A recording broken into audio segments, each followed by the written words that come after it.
Hi everyone, I'm Daph, and today I will be tackling about the different approaches or domains in communication for development.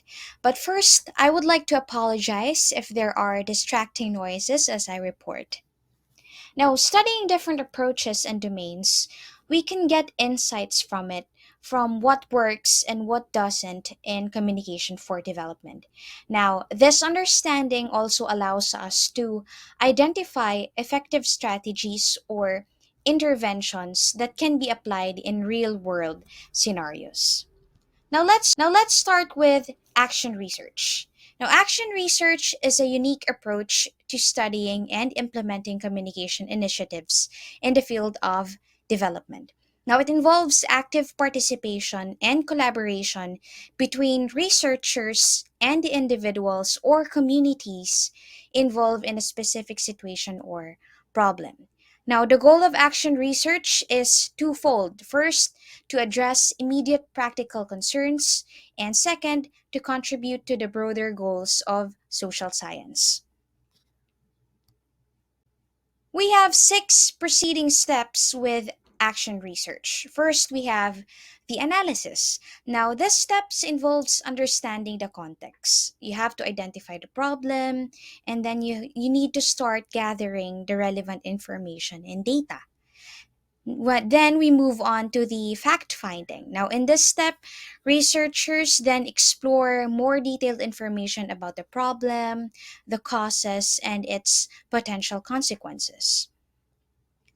And then we will move on to the conceptualization. So, based on the analysis and fact finding, researchers must develop a conceptual understanding of the problem and the potential solutions.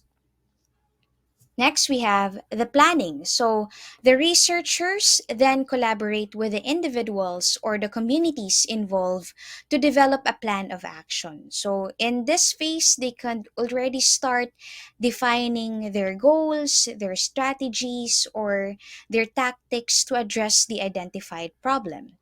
Then we have the execution. So the planned actions are then implemented, and the researchers should actively participate in the process. And the last one, we have more fact finding or evaluation. So throughout the process, researchers continue to gather data and evaluate the outcome of the actions taken.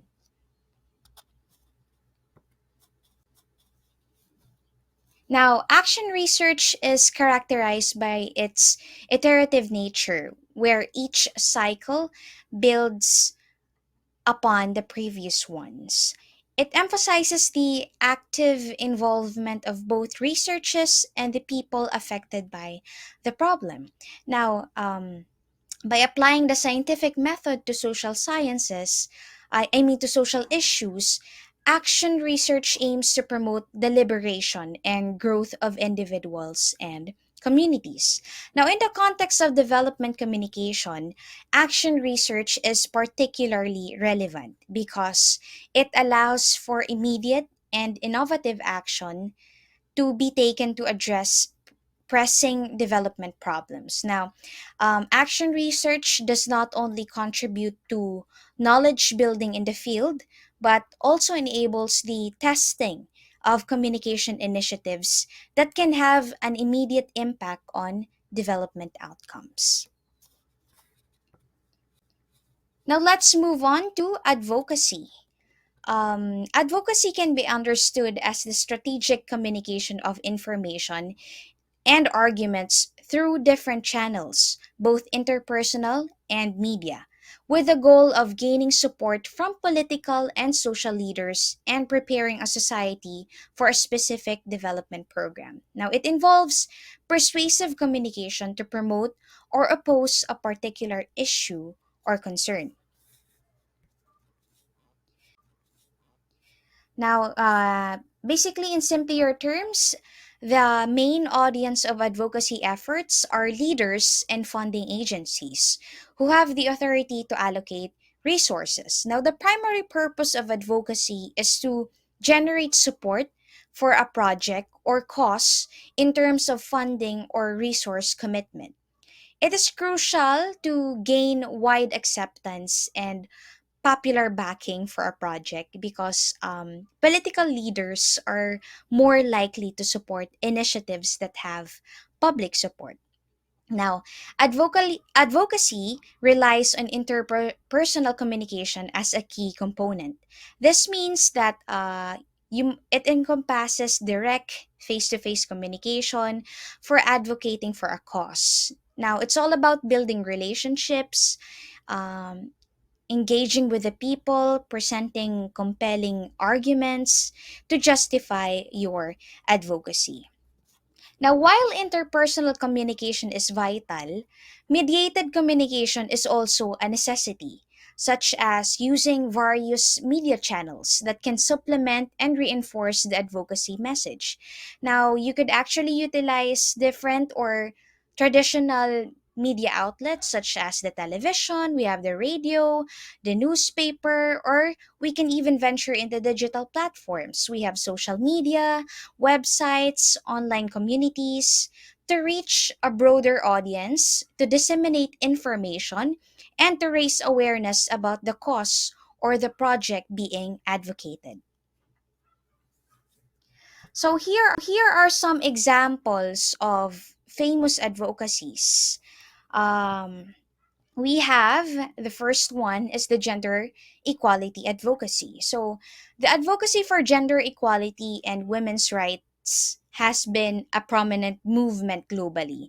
So, organizations like UN Women, He for She, and the Global Fund for Women advocate for gender equality in all aspects of life. And the other one, we have the health advocacy. So, health advocacy initiatives focus on raising awareness, or let's say promoting policies and improving the access to healthcare services.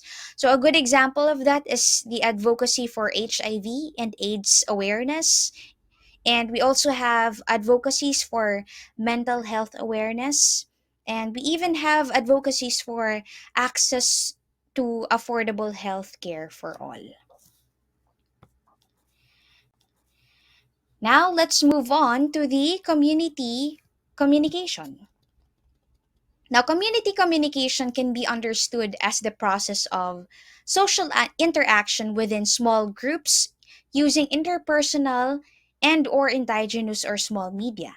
Now, it involves the utilization of various communication channels such as community audio tower systems, low-powered radio broadcasts, cable televisions, puppetry, audiovisual media in group settings, community theater, and other folk media and expressions.